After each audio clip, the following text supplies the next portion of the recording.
दिन ही में दिल्ली एनसीआर में छाया अंधेरा।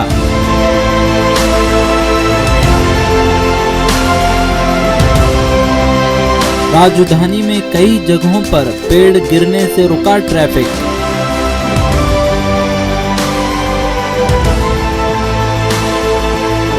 तेज तूफान के साथ हुई जबरदस्त बारिश।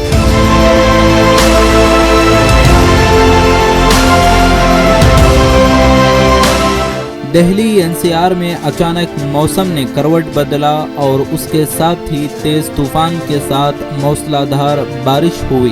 तेज हवाओं के लपटों से कई जगहों पर पेड़ और दरख्त टूटकर रोड और सड़क पर गिर गए, जिसकी वजह से ट्रैफिक काफी बाधित हुआ।